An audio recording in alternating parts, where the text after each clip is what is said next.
Welcome to the Communication Diva Podcast, Episode 9. The podcast today is a feature interview with Stefano Giulianetti. Stefano is a professional actor whom Jenn interviewed on the subject of body language. Jenn hopes you enjoy this informative and entertaining audio exploration of the importance of physical communication. Don't forget to join Jenn next time for a special two-part Communication Diva podcast featuring local celebrity chef Rob Feeney on the physical and spiritual benefits of fasting, and theoretical physicist and cosmologist Stephen Hawking on the latest research in oceanography.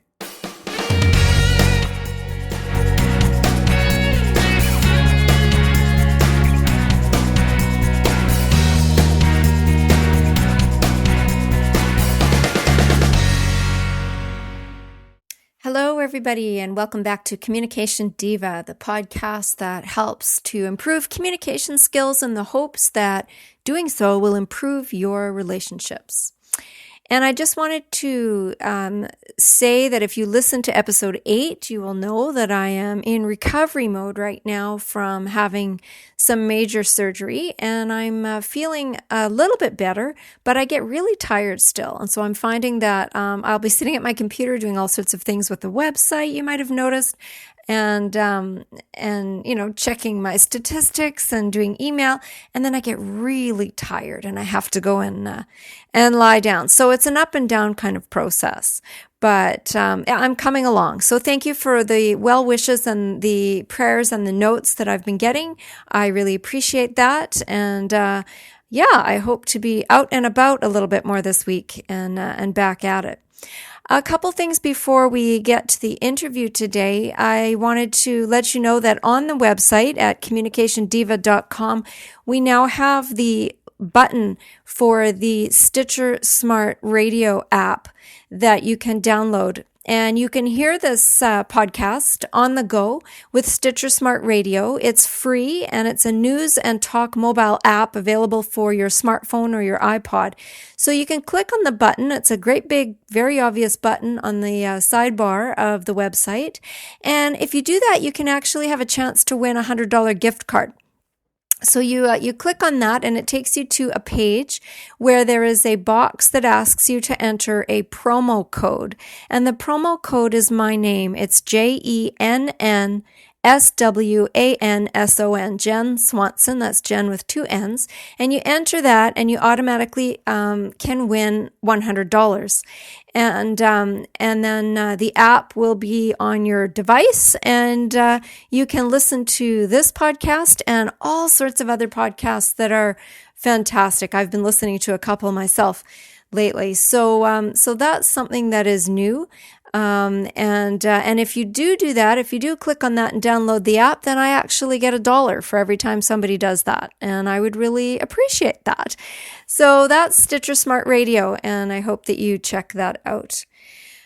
All right. Stefano Giulianetti is my featured guest this episode, and Stefano and I met many years ago. I was trying to figure out how many years ago, but I know it was at least 10, probably much longer than that, when we were both acting in a sort of semi-professional theater company called Drama Tricks that a friend of ours was running. And the very first time I met Stefano was when he stepped in to a role that had been originally cast with somebody else who suddenly was unable to do it. And Stefano stepped in, and it was for a shortened version of Antony and Cleopatra. And I, dear listeners, was Cleopatra, which is pretty hilarious because if you've seen my picture, I'm strawberry blonde and very pale, and so I had to dress up with a black wig and all the rest of it. But it was an absolute blast. We actually took it on the road a little bit, and ended up in a very interesting karaoke situation as a result, which I won't go into right now, but it was a lot of fun. So Stefano and I go back a long time. He is in a production in March, if you are listening to this before then, and if you are in the Vancouver British Columbia area at all, or if you want to come to the Vancouver, British Columbia area, he is going to be in a play called Fresco with Bella Luna Productions. And this is he'll talk a little bit about what that is, but it is also, there's a poster for it on the website at communicationdiva.com.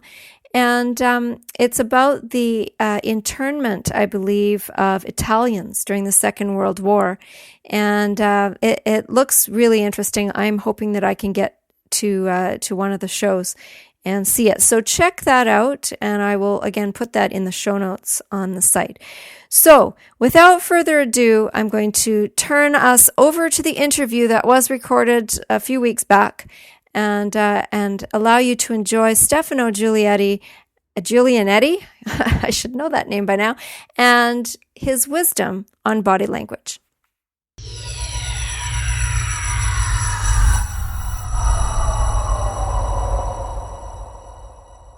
So welcome, Stefano. Hi, it's a pleasure to be here. So I just wanted to talk to you today about body language. And there are all sorts of different statistics out there, and I've heard all sorts of them. Some of them in my textbooks say 85%. Some of them say 75, 78% of communication is nonverbal. And so I just wanted to find out if you've heard that kind of thing as well. Well, please allow me to answer that question while I stand up and loom over you. I think if I were to answer that with a friendly face, but standing over you like Snoopy on his house, I think you might be a little bit wondering what was going on. So I think just that in itself answers your question. Yeah, it does. I've heard a lot about that, and I think there are times when we don't pay too much attention to nonverbal language. However, in your line of work, I'm sure you spend a lot of time thinking about body language. Absolutely. I mean, I'm a performer. I work on stage and for television and voiceovers and all kinds of stuff. And I like to teach as well. But definitely the one consistent thing is that you're always either communicating what you want to the students or you're communicating what you want from the script to an audience. And there's communication from the audience back to the stage. Like, just like you have some feedback when people laugh at something, that you're going well, and vice versa. If you're talking something from the script, you don't just say the words, otherwise we would just be listening to radio plays all the time. Yeah. That's true. So that's stage work where the audience can communicate back to you. And I know you've done some film work as well and some work with children. And I'm wondering if body language that you use has to change depending on what audience you're working for. Absolutely. You always have to know your audience, whether you're working with kids, adults, or anything in between. You're going to always want to cater to them because you're talking to them. I'm not going to, some people wouldn't appreciate watching a show that is not aimed at them because they don't relate to it. I mean, inevitably, if you're telling a story and somebody wants to hear it, then great. But if they don't want to hear it, they're going to tune out. And I think that if you make something accessible to multiple people, then you have a wider audience, of course. Great examples, of course, that I do a lot of theater for young audiences, whether it's through Science World out in the schools or through theater companies going to schools and doing plays, professional, plays, but aimed at children. And the best part is when you find that a good show doesn't just cater to the kids. You're not going, hey, everybody, this is the big pink bear, and he's going to go jumping around. Because, of course, the first thing that happens is the teachers tune out. And as soon as the teachers tune out, the kids are looking back to the teacher for, like, what do we do? Like, should we be watching this? Like, they're in school. They're being guided by their teachers. And if they look over and the teachers aren't interested, then they don't get it. They lose interest very quickly. So the best crafted scripts and communication devices really affect multiple levels. I mean, if you look at the most successful, for example, cartoons of olden times or now even, like you look at Bugs Bunny. As a kid, kids loved it, but adults would sit there and watch it too because, of course, Bugs was saying some pretty inappropriate stuff sometimes. And I like personally SpongeBob SquarePants for that too, because there's some stuff that I have to pause and go, wait a minute, did they just do that? Kids have no clue. They're laughing because he, made a giggly face, but that giggly face might mean a whole different thing in an adult context, which means that parents don't get sick so much of the sugar-coated candy cartoons if they're a little bit more multi-audience oriented. And same thing with anything, any play. I mean, I'm working on a play right now that is going up in March of 2012 about the Italian internment in British Columbia and in Canada during the Second World War. And you're like, okay, that sounds like a heavy subject. But the trick, of course, is that we don't just want, let's say, Italians to come to this play, or we just don't want just non-Italians or old people or young people. You want to make the story accessible. The point of in having a good audience enjoyment factor is that everybody in the audience is going to enjoy it. So having something in there that people who have no idea about politics or have no idea about Italian culture will enjoy, but then again, at the same time, people that have a lot of idea about, let's say, Italian culture or maybe are Italian, have a whole lot different level of enjoyment. And not just layering your content and how you deliver it. And those two things work together. And physically, I mean, especially when you're talking about stage plays, I mean, you really do need to be physically present when you're telling a story. Is it bigger on stage than it is on film? Do you have to do something different when you're working on film as opposed to when you're doing something on stage? Obviously, for kids, you probably do, but what about for adults?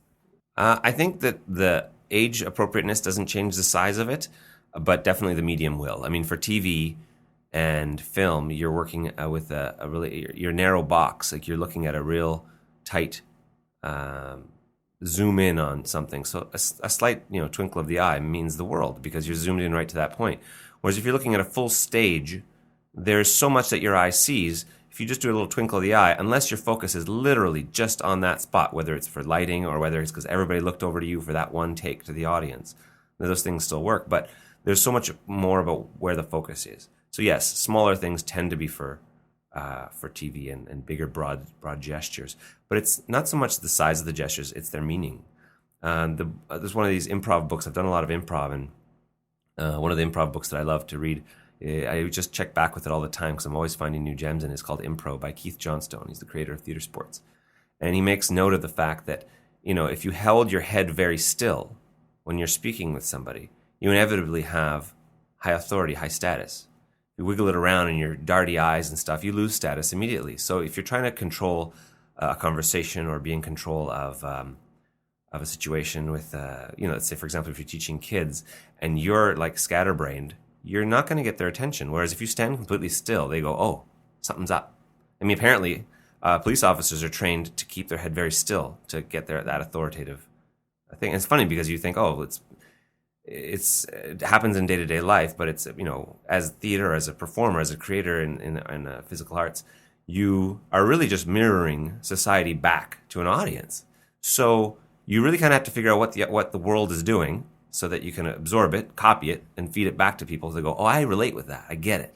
It's a great thing. In fact, when people have a conversation, you'll notice when like 3 or 4 people gather in a circle at a party or whatnot and having a conversation, and everybody's having a really good talk, you'll notice that if one person has their arms closed, and there's this thing about open and closed body language, yes, but there's also a funny thing where if everybody's having a great conversation and somebody has their arms crossed in front of them, you'll start to notice that other people will find themselves with their arms crossed. You start looking around, and all of a sudden you see everybody in the circle has their arms crossed. And you're okay. Try this experiment at home. When when you see this happening, quietly to yourself, just take your arms and do something different with them. Like put one on your chin and kind of lean your elbow on your arm and just kind of make a little different gesture, and just continue the conversation. And you'll watch that people in that circle eventually will all fall into that same physical pattern. You can do it at a coffee table or with people, or sitting down, cross your legs one way, wait till the discussion, everybody's on the same page, and all of a sudden everybody will have their legs crossed the same way. It's kind of disconcerting sometimes, but we do it subconsciously. In the acting world, I mean, you really want to know why and how to recreate it so that you can use that for storytelling. So like if all of a sudden everybody has their arms the same way and one person doesn't, you can kind of tell all of a sudden there's a story happening that person doesn't get along with the rest of the group. It tells a big story, right? It's a big communication. Yeah. I'm going to try that experiment. Try that next time I'm at a party. Just so you know, your body structure just changed to be like mine. Did it? Oh, isn't that funny? It did too. If you could see us, you would notice this. That's pretty funny. I had a student tell me a story recently about being at a bar, a pub, and sitting there, and I guess she was not aware of her body language, and she was sitting there with her arms crossed, and a man approached her and said to her, out of the blue, someone she didn't know, said, "What's going on with your body language? You're sitting there and you're all completely closed up and you're completely unapproachable like that." He says, "Do you mean to be that way?" Yeah. And she was completely stunned, and had no idea that this was what she was doing. And so she paid attention to it. And the next time, it was pretty funny, that he would do that. And the next time, she tried sitting differently and not crossing her arms, and immediately someone came up and asked her to dance. Yeah, there's the open and closed body language is a nice initial way to look at communication physically versus verbally, because that's the biggest one. You cross your legs, you cross your arms. Yeah, you're closed off to the world. You sit with there's etiquette and sitting like a lady. Obviously, there's those things, but you do. If you want to, welcome people, you take an open stance, and eye contact is a really big one too, because that's how we communicate. We look at each other and we look for signals. And if somebody, it comes down to a simple, like in a phone call, if somebody's dead silent on the other end when you're telling a story, you're like, "Oh, are you still there?" And the people go, when you're just telling a story, as you're doing right now. Thank you. But that's verbal, but it's also visual, because when you say the you're also nodding your head, and yes, I'm following what you're saying. There's little cues to make sure that you've understood what I've said so far, and those are that just goes deeper and deeper, of course. And it comes down to, like, you look at broad physical comedians, you're looking at stuff like like even Faulty Towers with John Cleese, or Rowan Atkinson, and the various machinations he's done physical comedian wise. Like, the littlest things can give you a cap on a joke, or can tell a story, because it means so much. Silent films are a great example. You don't really even need those intertitles to come up and say, "Oh, blah blah blah," so a couple words to describe the action. You really just kind of watch it, and like Buster Keaton, for example, is a fantastic physical comedian, and he'll tell a story without a single word. And it's like watching a fight happen across a park. You know exactly if these two teenagers are talking, whether they're in love or not in love, depending on how they're standing, or who's turned away, or something like that. But in the acting profession, definitely we need to kind of absorb all those things and be able to mirror it back, because that's how we communicate a deeper story than just what's on the script. Do you think it crosses cultures? Like, you work in two different cultures sometimes, and do you think that body language translates? There's a definite consistent, and there's definitely cultural nuances. I believe the comedian Russell Peter says it very clearly, that there's a gesture when you put the tips of your finger and thumb together and make sort of a teardrop shape. Italians, that means what the hell? Yeah. And Russell Peters, to Indians, that means, "Do you want to eat?" And so it's the same physical gesture, but a completely different meaning. But I think within context, if you do that, people understand, because there's other signals other than those hands, the fingers, making the gesture. Like, there's your face, there's all sorts of your shoulders, your body, you're sitting, you're standing. It means something if you don't stand up when somebody comes in the room, or if you do. And I think a lot of people across culture will read that. But yeah, especially with Italian versus non-Italian. Admittedly, the joke is, how do you shut up an Italian? You tie down their hands. And I believe it or not, it's pretty true, that it's really hard for me to talk without my hands. There you go. My hands are going wild right now. Yeah, I've been noticing that. And so it's tough, because, you can lose status, or you can gain it depending on how you use your body parts. Or you can communicate something you don't want to be communicating by accident if you don't have control over your body. And it's not like you have to be living constantly in fear of what you may or may not be saying, of course. But, if you're in a delicate situation, you might want to be aware of what does and doesn't work, or what things say. For example, if you're being berated by somebody and you don't want to cause conflict, sitting quietly, smiling, and nodding probably is going to help. If you cross your arms and furrow your brow while they're talking to you, odds are you're not going to get out of that situation without a fight. So, knowing some key things that you may or may not be doing by accident is great for being able to communicate better with people. In fact, in theater school, one of the biggest things I remember doing was we sat in front of a mirror often and just did your monologues, or you did your exercises, and you just watched yourself. Or you tried to move different parts of your body, like your eyes, or one eye independently of the other, or whatever, and finding physical control. because when you need to, then you have the capacity to know what that muscle feels like when you're just raising an eyebrow or tweaking your head forward or, biting your upper lip and what that means in the mirror, because you forget sometimes, or videotaping yourself just doing a mundane activity and going, oh my God, is that what I look like? You go, oh, okay. And you find, I think, a lot of the times that, it's not like actors are better at it than others. We're still human beings, but you find that sometimes you don't realize that if you're, when you talk, if you're fidgety with your hands or if you have your hands in your pocket or out, it means a completely different approach to what you're saying. So if it's an important situation like a speech, a lot of like big speech, like politicians and whatnot, they're often trained by their wranglers on what to do and what not to do. President Obama is a very gracious speaker. He speaks slowly, which gives him confidence. And of course, he looks out, and he doesn't look like he's reading a lot of the time, which helps. I can't stand, for example, watching Saturday Night Live because I can't connect to the comedians on stage because they're always reading the teleprompters. Their eyes are always diverted slightly off camera. And I'm like, you're not talking to me, you're reading. It's different. I'd rather see live improv that would be medium to bad than great reading of a script to me. I have an issue with Saturday Night Live. I think they could do better. You're missing the connection, hey? Yeah. Yeah. Are there things that you can communicate better without using words, do you think?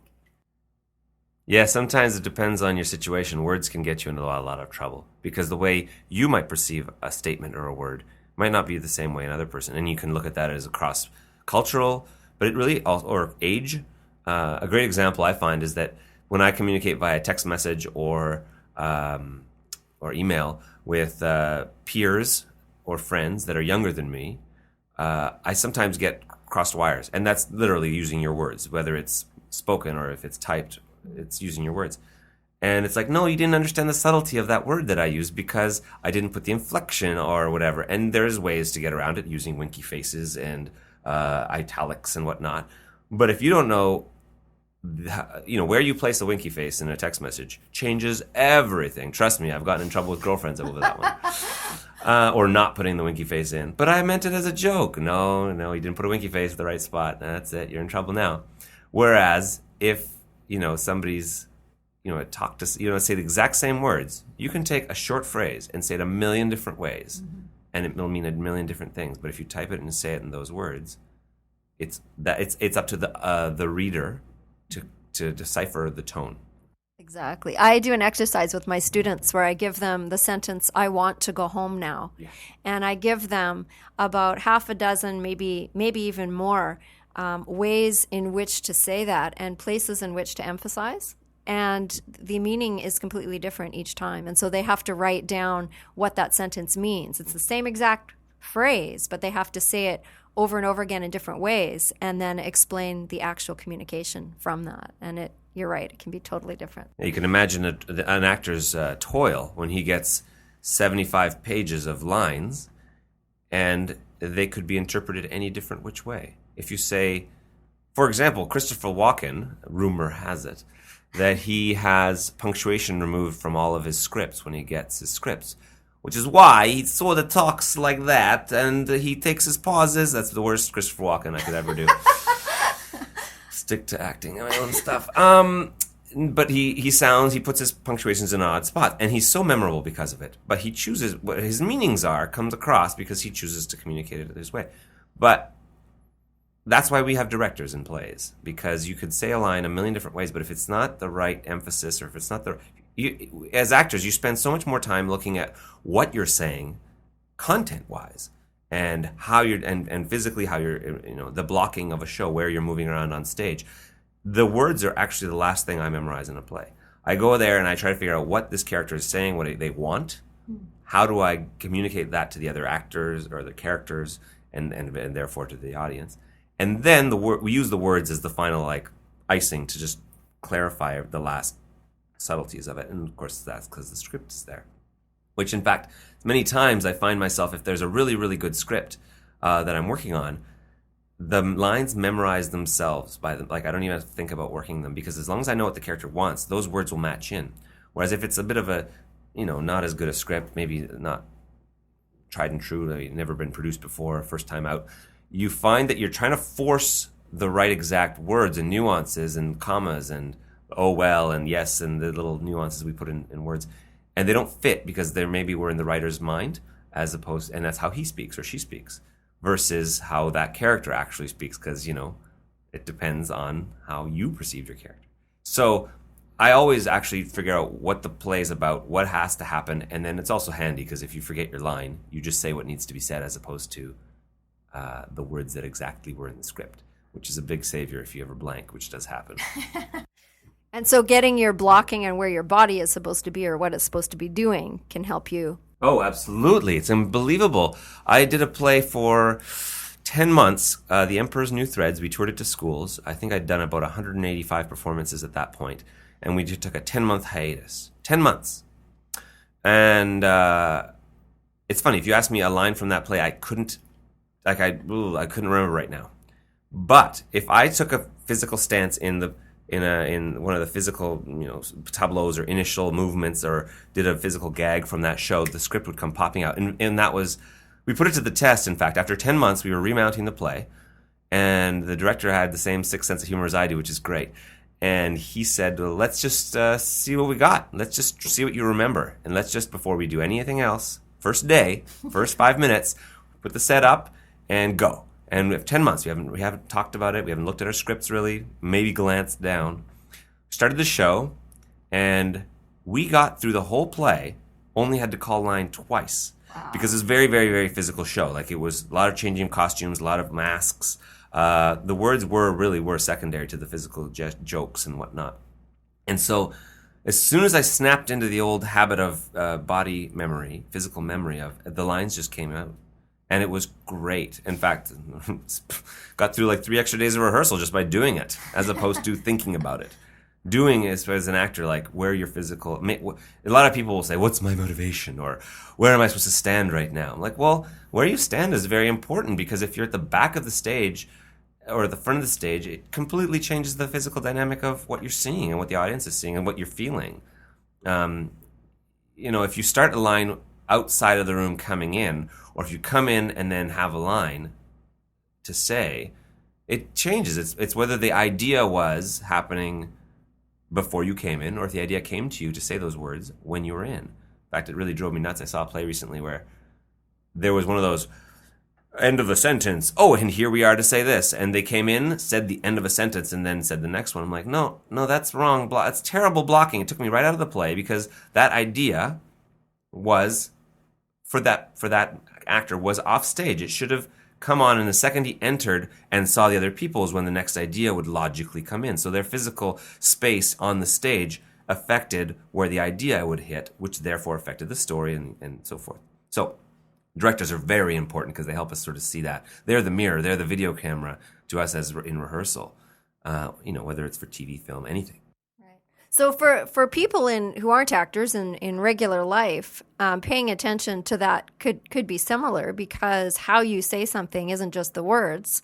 It's how your body is. We were talking at the beginning about looming over me, having this conversation. That would have a completely different communication than sitting across the table does from you. And so I think, in certain situations, it's important for people to think about where they are placing themselves, especially if there's a power dynamic going on.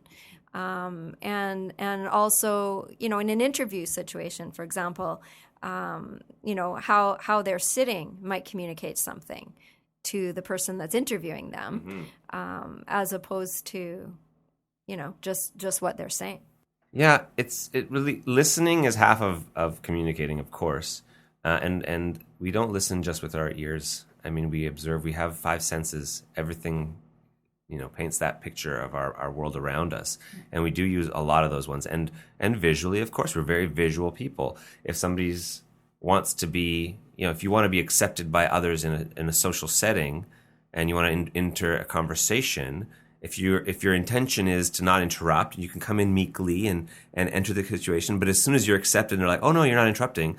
If you continue that meek thing, they're like, well, who is this? Like, you need to adjust, of course, to opening up, like, oh, you've accepted me, so you take a bigger stance and you do this. And it depends on, it comes down to wants. Just like in a play, we find out what the character wants. And if you know what you want from a situation, you can use your physical presence to accomplish that. You look at, like, good salesmen, right? Now they do stuff like, stand very proud, but not so much to intimidate, or they'll do stuff like dress the same kind of way that the customer tends to dress, so they feel comfortable among them. Like I have a friend of mine who's a realtor. He has 2 cars. He has a Mercedes and a Toyota, and so with some clients he shows up in the Mercedes, and with some clients he shows up in a Toyota, because some clients want to perceive a realtor who is rich and successful, and some don't want to feel like they're being ripped off by a guy who drives a Mercedes, so he drives the humble Toyota. And so even little things like that, not even just about physically us, but it's what we do in our world around us, dressing, what we drive, how we talk, how we position ourselves in a conversation is a big one for day-to-day people. How literally you talk to people and look at people. If you stand on the bus, you just watch people's dynamics, and you can pretty much predict what's going to happen next based on even just how they're standing. I look at even traffic. Traffic has a physical presence. You can see the way a car is behaving. I'm like, this guy's going to turn left in 3 or 4 blocks just based on the way he's slowing down a little here. Yeah. Like there's a lot to be said about physical placement and distance. Nobody wants to talk to a close talker, really. Right. Let's be honest. That's true. But in an intimate moment with somebody, if they're standing 4 feet away, you're trying to have an intimate conversation with somebody, there's something wrong about that. So there's a that's why close talkers are weird, because you're like, we're not that intimate yet. You need at least a foot and a half from me. Yeah. If you want to impress somebody, then you might not want to be too close or too far. And then finding that happy balance is very simple. Right. If you even don't know where your parameters is, just try to move in until you see they're fidgeting, or try to move back until they see they've just taken a step towards you. Right. You can actually lure people. You're in the middle of a conversation and you just sort of start walking and they'll follow you. That's a gesture right there saying, let's walk. You don't even have to say, let's walk. You just take a step while you're talking. And if they follow, then great. If they stand there, all of a sudden you're a step further away from them, then probably they wanted you at that distance away. That's right. Yeah, we call that proxemics, where in space you put yourself in relation to other people. How about body? Has body language ever gotten you into trouble? Trouble. I get into a lot of trouble. Not so much. I like to risk. And honestly, I think because I'll always be able to talk my way out of a situation. I think I've got that gene. I think that usually I have had myself in situations where, you might have overstepped a boundary. You even say that, overstepping a boundary, moving. Yeah. But I don't think physically it's so much.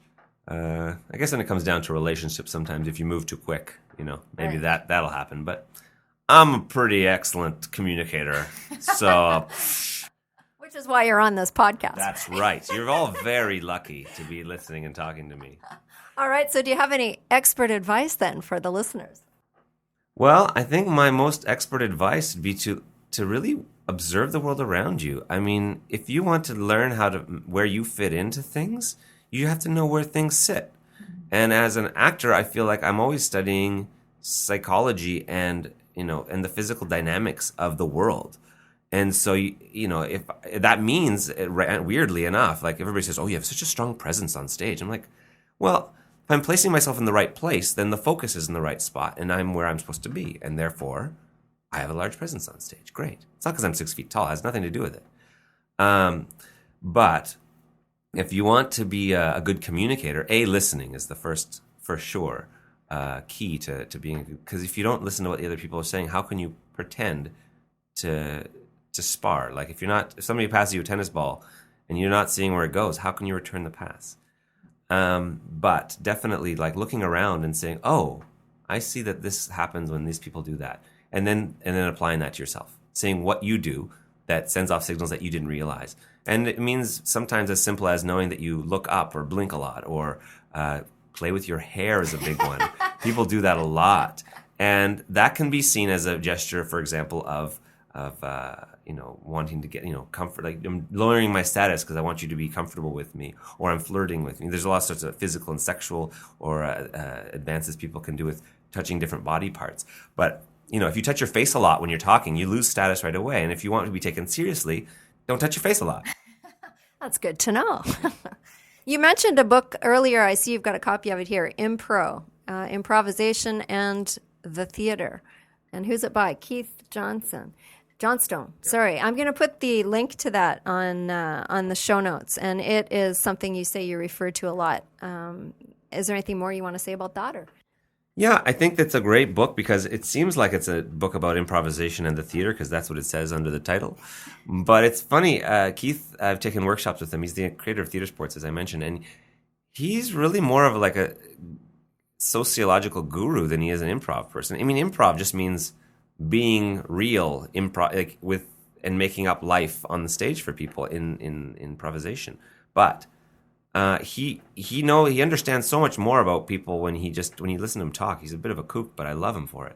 And he says so much about the psyche, and he's got great examples of like people. His book is very train of thought, and so you can almost be in the room with him when you read the book, and you go, "Well, I did this to some students, and then this happened," and you go, "Oh yeah, that makes sense." And then you try it with yourself. Like he's got one thing about covering your teeth when you say something and the effect it has. And so, you can try that. Cover your, smile and then smile with your teeth covered, and it changes everything. And he does that in this book for the purpose of actors, but it's really cool, cool read that for anybody, I think. And I really would challenge anybody to not enjoy his crazy stream of consciousness and his little experiments with students. That's great. Excellent. Well, we'll put that link up. Then that'll be at www.communicationdiva.com. And if people want to know more about you, Stefano, and find you somewhere, where can they reach you? Well, other than the usual stalking methods, one could use Google to look me up, but spelling my name is very difficult. It took me till grade 2, maybe even 3. But you can look up muchadomedia.com, which is my official website. I've got a few pages there, a little fan club too. If you can subscribe to a newsletter that I send out every once in a while, it's basically just a propaganda page about myself. But any links about what I'm up to is usually off of there. And there's also a bunch of links to cool theater in Lower Mainland and BC and in Canada and internationally that if people are interested in various theater links, that's somewhere to start from. And if they're in the Lower Mainland of Vancouver area, in the March, they can check out Fresco, which is a play about the internees, the Italian internees that I spoke about earlier, that hopefully will be a really easily accessible piece that will be enjoyable to all audiences. Excellent. Well, I'm definitely going to put that on my calendar when I get the dates for that. Excellent. Well, thank you so much. I'm so glad that you were here, and I think I've learned stuff, and I hope that people out there have learned stuff about body language and communicating better through how you place your body. And that's it. We've come to the end of our time, so thank you very much for listening, and we'll talk to you soon. Bye. See you later. So there you have it, my interview with Stefano Giulianetti.